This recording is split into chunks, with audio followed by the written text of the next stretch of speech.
Hi, friends. Thanks for joining us. Happy Friday.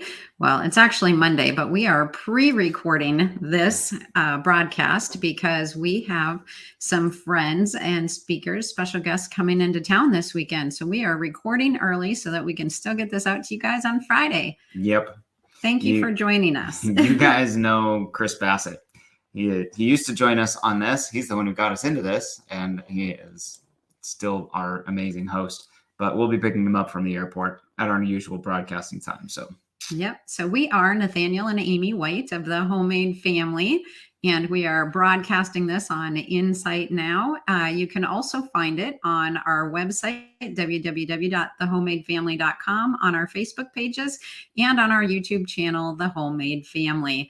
Just go out on YouTube and Google search or search it on YouTube. I guess it's not a Google search on there. But anyway, thank you for joining us. You guys can comment on here and we will jump in and answer your comments too, even though I know it's not live, but you can still do that. So we are jumping in this week with part 3 of our emotions talk. And also next week, we are going to have a special guest, Chris Langworthy, and she will be talking about emotions and joy and helping to build resilience and joy in your lives. So make sure that you join us for that one too. But today, yes, we're really excited about that. Part 3 of emotions. So just a really quick recap. In part 1, we talked about what are emotions, that they're good and that they're from God. They're indicators and not determiners. Our emotions don't tell us what we're feeling or who we are. I mean, they do kind of tell us what we're feeling, but when we have emotions, we should stop and ask ourselves, why am I feeling this? And then we talked about why we need to process them. And you can go back to part 1 and go ahead and listen through that. Part 2, we talked about why you want to help your kids process emotions. So huge. So huge. We don't just embrace them and go every which way that our emotions blow. We need to know the importance of why we need to help our kids process emotions. It gives them a solid foundation. It protects them actually from depression and anxiety when you actually equip them with how to process their emotions. And most importantly, the Bible says that the fruit of the Spirit, one of the fruits of the Spirit, is self-control. So learning how to recognize and process emotions will actually help our children to live from self-control, not others controlled or emotion controlled, but actually through the Spirit and self-control. Yes. All right. So today we are going to talk about where emotions come from and some really practical hands-on tips, like how do we process emotions? And then we'll finish out with proactively some of the things that we do in our family just to proactively help our kids live from a higher emotional level to begin with, so that they're not as susceptible to emotional freakouts and outbursts. So yes. With that, Nathaniel, I'm going to ask you to jump in. I am going to jump in. So a little bit of this, we covered it last week, but just to tie this all into one episode of talking about where emotions can come from.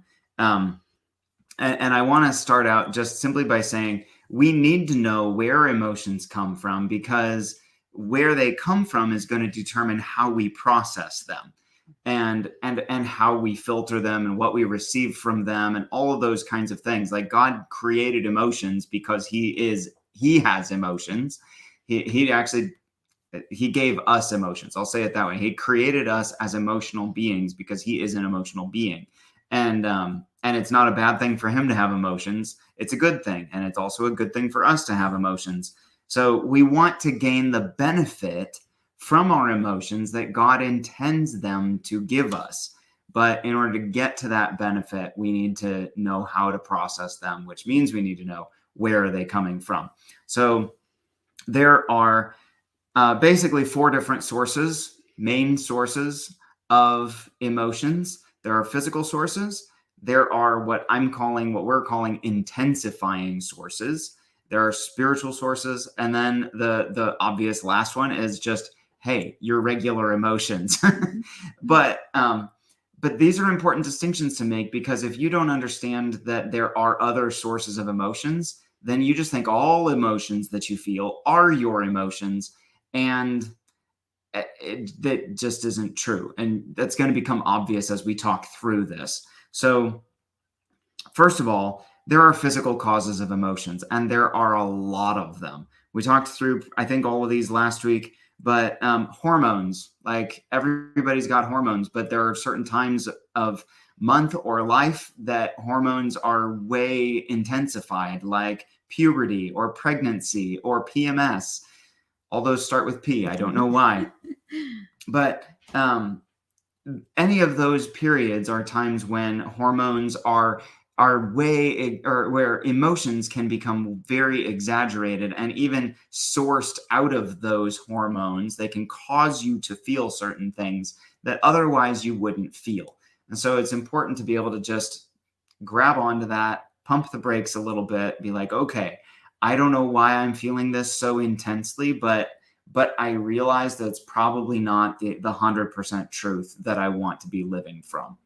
And again, go back and listen to previous weeks. We've been talking about truth a lot, that truth is your solid foundation. Like emotions constantly change. It would be like if all of a sudden the floor of your house could just disappear and you just fall. Like that's not something you can live with. Something that constantly changes. You need stability, which means you need truth. So hormones can, hunger can. There's a whole advertising line from Snickers about this, like you're not yourself when you're hungry. And so being hungry, being tired, you're tired and all of a sudden you get cranky or you're snapping at people or whatever because you're tired. Chemical causes, whether that's drugs that you're on or whether that's and not all of those are necessarily illegal ones, but drugs that you're on can affect those, especially ones that are tied to your hormones. Ones Amy was taking for a while, she got like paranoid level fear. And we were like, well, you got to get off of this medicine. It is it's doing more harm than good. So medicine that you're on or drugs that you're on, too much sugar or a sugar crash, an unhealthy diet. I mean, if you are constantly feeding your body junk, it does make you feel lethargic. It does affect the way your joy levels. It affects all of how you're feeling. A lack of exercise. In fact, a regular exercise that gets your heart rate up is a more effective antidepressant than medicine, than any of the medicines that are out there for depression to help people feel better. Regular exercise 3 to 4 times a week is actually more effective than any antidepressant medicine. So all of these things, just really quickly to settle the question of what do you do with these ones? Your body's trying to tell you something. And so first of all, and this is what we'll get more into later, and you'll notice the pattern, and it'll be good that we repeated it because you'll remember it better. But first, just recognize that you are over your emotions, not under them. You are not a victim of your emotions. You are still in charge of them. And so you get to choose how you respond. No matter how much it feels like they're shoving you into a decision, they're not. You can still choose to slow down, to cool off, to go get yourself some space, whatever, not make that decision while you're being driven by emotions. You can come back later. But in terms of these physical ones, hormones, there's not a lot you can do about when you have them. But it's just, you need to know that they're not in charge of you, that you're in charge of them. And knowing that, expecting it, honestly, a lot of times just knowing, why am I feeling so strong? Oh, that's why. And it can help dissipate that. It makes it better. Share that with your teenagers. It's wonderful. Mm-hmm. If you're hungry, get something to eat. If you're tired, take a nap. It's okay. We give you permission. If it's a chemical stuff, we talked through some of those. So, all right, moving on. Those are physical causes. We talked more about those last week. Yeah. I just wanted to recap. If you're specifically wanting to know a little bit more about like teenagers and puberty and mood swings, I talked a little bit about that on our last episode. So you can specifically go back and listen for that at the end of the last show. Yeah, and really good stuff. Yeah. So intensifying causes. These are things that take an emotion that you would already be experiencing and they just pump it up on steroids. So things that can do this are like grief. Grief can cause emotions that you're already experiencing it, and it can throw it off into left field. Like you're feeling sad, but now all of a sudden you're feeling angry, or all of a sudden you're in denial. And it's well documented. These are the stages of grief, right? I remember my grandpa died, and all of a sudden I'm really angry at my kids. And I had to realize it had nothing to do with my kids. They hadn't done anything wrong. I mean, they were kids, they were immature, but it wasn't truly anything wrong. And even if they had done something wrong, it was an intensity of anger that I don't want aimed at my kids anyway. And so thankfully I recognized it for what it was. So I didn't make choices I regretted in those moments, but I still had to, like, this is what we're talking about. This is real life. You feel these emotions, and what do you do so that you don't make choices that you're going to regret based on these? Yeah, I had a friend who actually lost a spouse, and she was telling me that it was like years later, and she was like feeling intense like sadness and anger. And she realized suddenly that it was actually the anniversary of the date that her husband had died. And so it's good to recognize even that sometimes our bodies will hold on to a trauma like that and will reemerge or resurface with that even years later, especially on an anniversary date that happens too.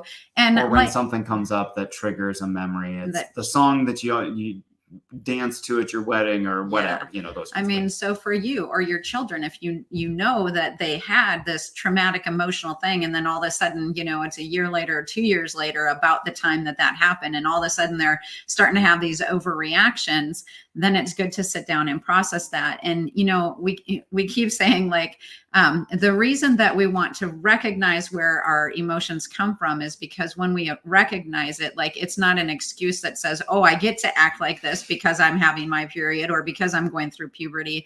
It's to recognize that this is why this is happening so that I can respond correctly and process it correctly. Right.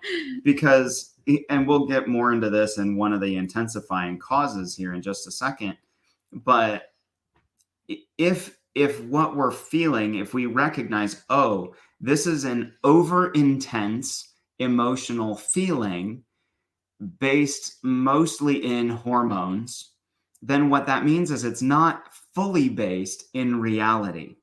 So if we respond to a situation, based on the emotions, we're going to overreact to what's actually warranted.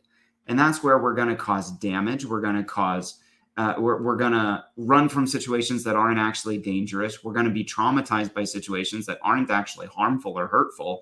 We're going to be it ends up hurting us or hurting the people around us if we act out of the emotions instead of out of truth and reality. So we need to be able to recognize, oh, this is being intensified by puberty. This is being intensified by PMS. This is being intensified by stress. This is being intensified by I'm hungry, whatever it is.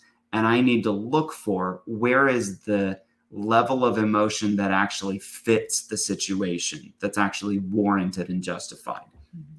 So grief. I'm sad my grandpa died, but now I'm angry at my kid. And I have to realize this has nothing to do with them. This has to do with my grandpa. I should probably just take a little bit of time. Or I can actually even like, hey, son, I'm feeling sad about my grandpa. Would you just come give me some hug? Like, and instead of it being something that separates us, it actually becomes something that can bring us together. Mm-hmm. All because I recognize where is the source of what I'm feeling. Mm-hmm. Stress is a huge intensifier of emotion.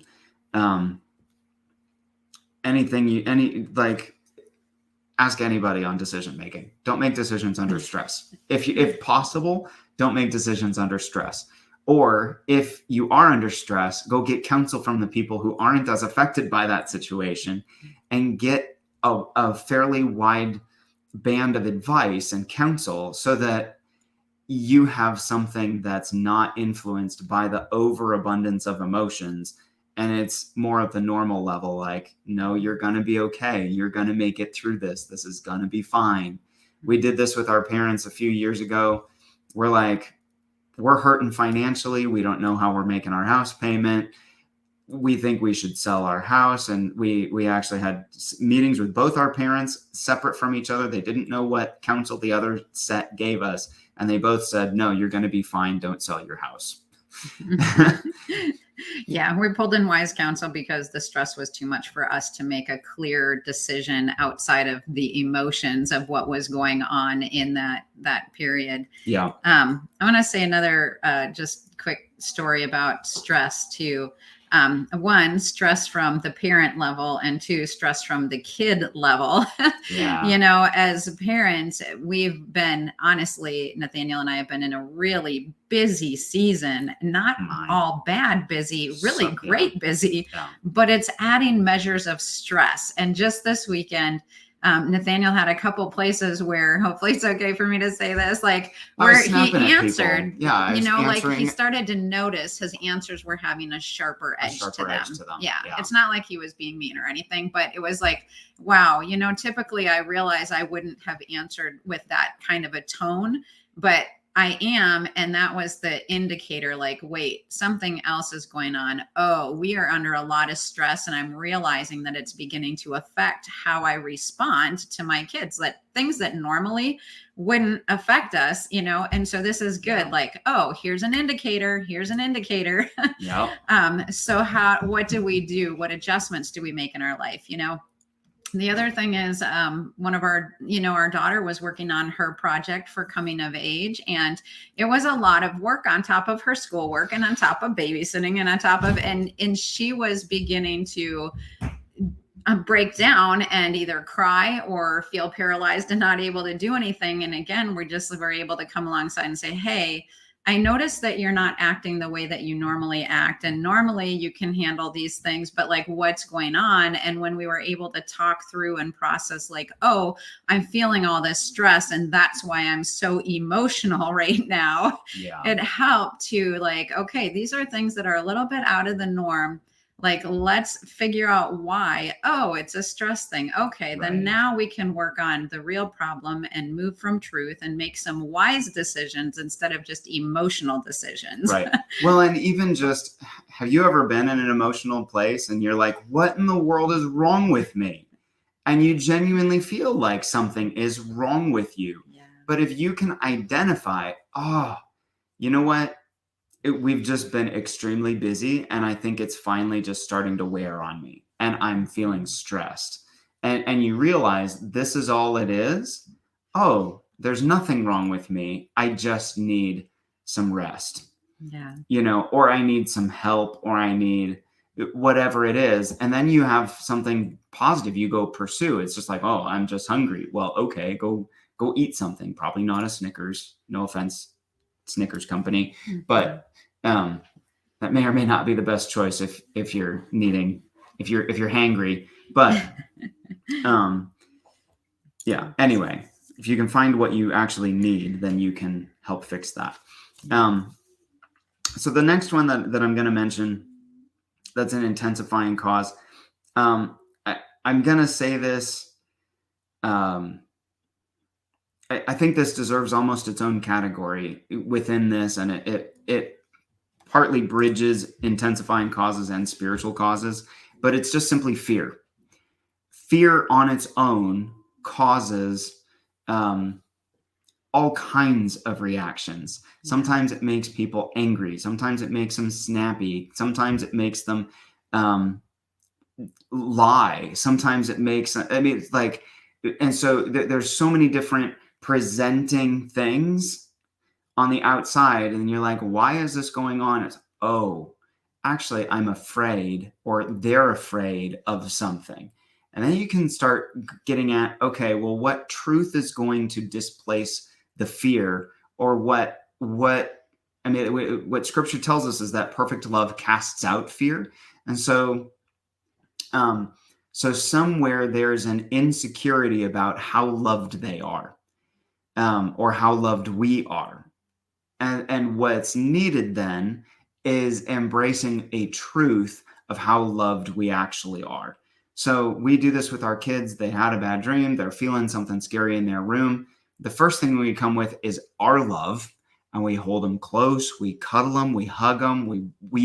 I literally, like, I open my heart and I extend my atmosphere over them. I bring them in. Jesus said, "Let your peace come on the house that you stay in." And so we actually carry something of this, and I let my peace come upon my kids, and it begins to center them down so they come back to their right mind. And then I can begin speaking to them. And I start speaking truth over them. Things like, did Jesus ever abandon any of his kids in Scripture? David and Goliath, Daniel in the lion's den, Shadrach, Meshach, Abednego, Paul in the shipwrecks and the beatings he took. Did he ever abandon him in those scary moments, or did he get him out of every single one? And sure enough, it's like, yes, every single scary moment, God was enough. God was enough. God was enough. Are you his kid too? Yes, I'm his kid too. Is God going to be enough for you? Yes, God's going to be enough for me. And so we start equipping these mindsets of truth that become shields. They can fight against these attacks of fear or whatever it is. Another emotion that specifically, anger is always a secondary emotion. Pretty much always. If somebody is reacting in anger, then actually there's a hurt, or there's a fear, or there's something else underneath. But anger is almost always a stress. Yeah, it's almost always a secondary emotion. And so it's that one can be a little trickier to, like, okay, well, let's try to peel back the layers, find out what's at the bottom of this. And yeah, it can take some trust for people to, like, let go of defensiveness, to let you past the anger, to find the thing that's underneath, because the anger is always, it's typically a protective thing. So anyway, grief, stress, fear, some tips on anger, and just further bridging over towards spiritual causes is unhealed or unprocessed emotional wounds. Everybody goes through stuff in life. Everybody gets hurt by something. And these are all learning how to process emotions. These are super helpful things that can help us process wounds that happen live, so that it doesn't become an unhealed emotional wound. But when you have an unhealed emotional wound, my dad did this when I was 5, or this happened to me at school when I was 7, or a teacher said this to me that one time, or whatever it is. And it doesn't necessarily have to be childhood. I'm just saying ages that are certainly something in the past. But let's just say whatever it was, it happened, and it never got healed, never got processed, never got taken care of. That can turn into something that we don't even know it's affecting us. But one of the symptoms of that helps us find unprocessed emotional wounds is when stuff happens and our reaction is over the top. So for example, when we first got married, I would react over the top if she was late, like 30 seconds late, for anything. It would be like, you don't care. You didn't let me know. You don't value me. You just look like blah, blah, blah, like heavy, big statements. And we'd get into arguments over it. And it didn't ever matter what Amy said. I felt like I was right. I was fully convinced that my arguments were rooted in truth and all of these things, until I learned about emotional wounds and this thing of overreacting. Not, like I said, it's the reacting, your emotions are reacting here, and what's warranted is here. And so I started asking the Lord, okay, what happened? What was the truth? All of these things. And the Lord helped me take care of it. I released some lies to him, repented for believing them. He came in and healed the moments where I believed those lies, and all of a sudden I was free, which meant she was too. Which means the overreactions stopped. Yeah. Yeah. Okay. Spiritual causes, other spiritual causes, demons. I don't know what you believe about the spirit world, but I very much believe that just as much as there is a God, there are demons, and that the demons actually can throw thoughts into our head that lead to depression, that lead to anger, that lead to all sorts of wrong thinking and wrong responses. The Bible says that the enemy shoots us with fiery darts. It's why we need the shield of faith that keeps the fiery darts from getting to us. But those fiery darts are actually mean impassioned, like passionate darts. So when the enemy hits us with a lie, it feels true. There's actually emotion on that lie. There's passion on that lie to get us to believe it.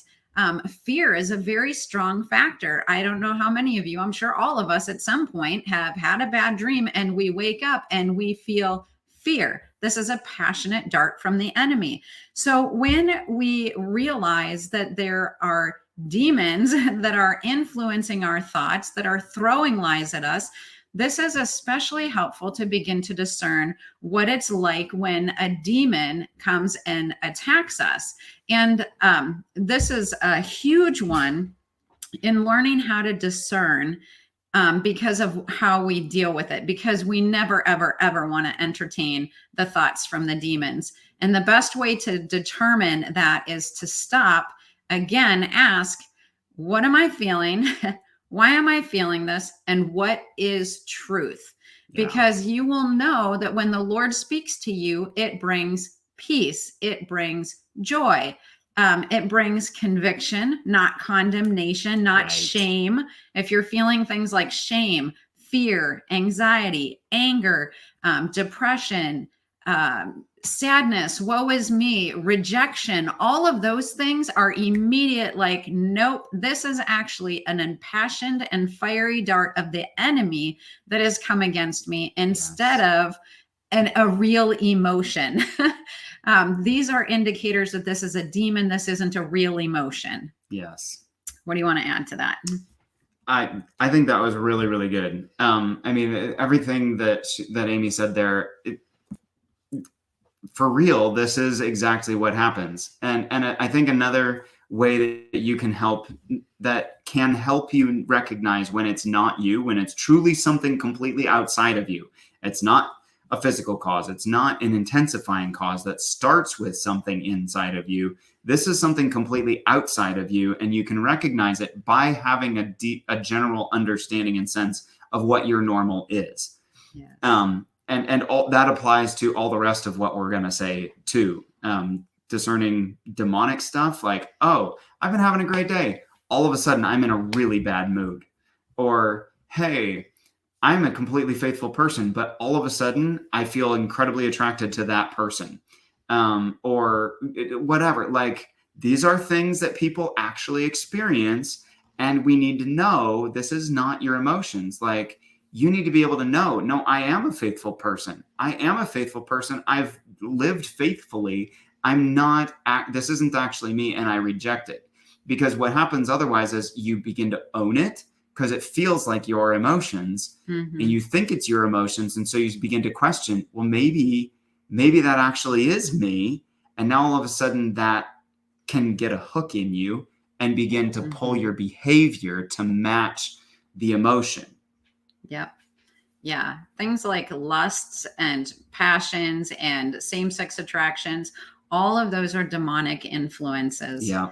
Almost always fear is a demonic influence. Yeah. So we probably should do another one later, just on a whole series on discernment and teaching our kids discernment. But even for our own selves, like, we can walk into a place and feel that. So spiritual causes, we had the unhealed emotional wounds, we have demons, and then atmospheres is very, very closely related with demons. But there are different atmospheres. people carry atmospheres. You meet somebody and all of a sudden you're like, oh, I feel this resonance, this joy, this like I've known this person my whole life, like you can tell that. Or you meet somebody, they walk by and like every hair in your body bristles and you're like, oh my gosh, what was that?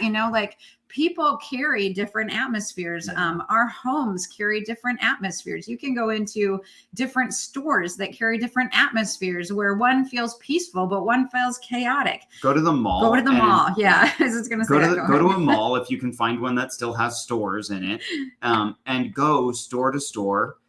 You don't even need to go in each store, but just open up your insides, like ask the Holy Spirit to let you feel the atmosphere of each store. And just go stand in the doorway or near the doorway and just go for a walk in a mall. And you will be amazed how different each store feels. And certain of them, you'll be like, ugh. Right. And some will be like, oh, these feel pretty good. Yeah. And, everybody has been to Target. In fact, there's so many jokes and memes. Like you go into Target with 3 things on your list and you come out with half the store. Like there's an atmosphere in Target that's like, oh, this is wonderful. I need this. I need this. I need this. And the next thing you know, you're buying half the store because it's an atmosphere. It's not a real emotion. It's an atmosphere. We took our kids once to the Mall of America, and the kids were pretty young at that time. We were riding rides and it was like time to go. And instantly, like the kids are crying and screaming and whining about things. And we're like, oh my gosh, what is this? And it was this like neediness. I need more. I didn't get enough. I want to ride that ride. And we were like, whoa. I think that we've just come into an atmosphere that's in this place. And our kids were having an over-the-top emotional reaction to it. And we're like, okay, you do the quick checklist. Nobody's tired, hungry. Like we've done these things. Like everybody's okay. Oh, I can tell what they're manifesting is actually a reaction to the atmosphere and what is sown into that place in the money, in the greedy, in the lack, and the I need more. Yeah. So what we just prayed over them, and it instantly they were set free, set right. They were back to their happy, normal selves, and we had a great rest of the day. Yep. And then we talked about it after we left. We said, did you notice what that felt like? And where do you think that came from? And did you realize how the prayer released that? And and everybody just came out like, oh, yeah, that wasn't my thought. That wasn't my feeling. It was something that was influencing me. Yeah. One more quick story about Walmart. It was after church one day. We were driving home and I was like happy and joyful and giddy. I ran in quick, grabbed something, checked out with a cashier because I think that was maybe even before all the self-checkouts, got back in the car. And I was depressed and I was heavy and I was like feeling a lack of provision and almost like kicking myself for spending any money, even though it was something we needed. And Nathaniel was the wise one here. And he's like, hey, Amy, it was my turn. You didn't go into the store that way. And I was like, oh, you're right. I bet it was the cashier. I was feeling her atmosphere, the atmosphere of the store. And so I immediately just began to pray for her and the whole feeling lifted, broke off of me. And I realized that it was actually just God showing me or allowing me to feel her feelings so that somebody would take the time to pray. Now I missed it right in the moment, but at least I prayed for her in the car, shifted things back to normal. Yeah. So that just is part of the spiritual causes. Oh yeah. And then other lands. Things in the land. You can go, we do a lot of traveling by car. We drive state to state and we notice that there are different atmospheres in different states, just like there are different atmospheres in different stores. And sometimes you will begin to react to what happened in the land. We used to drive back and forth. It was like a 45-minute drive to church. And we would, no lie, like get in an argument every time we drove through a certain city. And it was like all of a sudden this anger or this you wronged me, like our words would just get twisted. We'd just be talking and something would pop up that something would get twisted and we'd find something to be upset about and we'd get in an argument every time we went through a particular city until we finally realized, oh, it's always the city. Always the and city. Actually, I think it was our pastor who actually brought it to our attention, not even us, they said, hey, do you ever notice like this? Because they lived in the same place and drove through the same thing. They're like, do you guys ever have this happen? And we're like, oh my gosh, all the time. And he's like, yeah, I think there's something there that causes this atmosphere to come in. And so sometimes it's not even us. Or we went on a mission trip to Ireland and everything was great until we got to this one town. Man. And it was like all of a sudden, I mean, like I was thinking, I hate you. I want to divorce you. I'm like throwing the F-bomb around and I'm like, where did this come from? 30 seconds ago, I was madly in love with you. And we realized that there had been so much defilement of the land and that the Lord allowed us to experience that defilement in order to pray and to bring ministry to the land. And it was actually a ministry session that we were going to be doing that night. So sometimes you will have experiences because of a place that you go into. And more often than not, the Lord is just like allowing you to understand what's going on in the atmosphere so that you can pray and bring a blessing. Yeah. Okay, I think that, your actual emotions. Let's hit this, and then we're going to wrap up for today, and I guess we're going to have a part 4 of emotions. Apparently, we have a lot to say about emotions. Yes. I hope this has been really good for you guys. Yes. The depth we've gone into in this, obviously we've never had a part 4 of anything. So hopefully this has been really helpful for you guys to just have this grade of depth and emotions. And please do let us know, because that feedback is really helpful for us. We're doing this to help you, not just to hear ourselves talk. So if this isn't helpful, tell us and we'll redirect towards what seems to be more helpful. Yes. Also, if this is stirring up questions as we're talking, please go ahead and jot them down or drop us a Facebook message or an email or something so that we can, in the comments here, and we can address those also. Yes. So please help us with that. So just very lastly, you can have emotions from your actual emotions. And this is, I think, a huge piece of what God actually wants to set us free into, is like the reason we have a negative perception about our emotions, where it's like, well, one group of people is like, no, emotions are bad and we have to make decisions out of logic and reason or scripture or whatever. And the other group that's like, no, emotions are everything and it tells us who we are, even if we're male or female, like, or animal or human, it's like emotions are everything.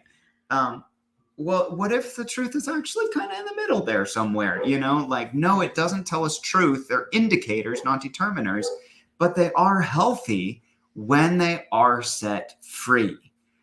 And this is the beauty of this, the spirit of the fruit of the Spirit that is self-control, is that God isn't interested in controlling us with logic and reason and word and law and rules, but he's also not interested in us being controlled by these other things that are going to pervert his image in us, not actually lead us to life, not be healthy for us, not bring joy or goodness. It's just temporarily placating an emotion. And then we're going to need to do it again and again and again and again. And it's just junk food eating on an emotional level. That's all it is. And it doesn't lead to life. He wants us to be free, and he wants us to be whole, and he wants us to be alive. And so when we get to that place, and the more we get to that place, then I love Amy. I have emotions for her, and I can lean wholeheartedly into those emotions to feel that connection with her and join in being connected with her and gushing over her in love, because these are healthy emotions. Yeah. And so when we get to a place of healthy emotions, then and not just like, oh, well, yeah, that one day when you become perfected, like, no, we're all in process in this. But the more that you get healthy in emotions, the more you can actually give yourself into them, because it forms life, it forms connection, it forms joy. It's good. It's good.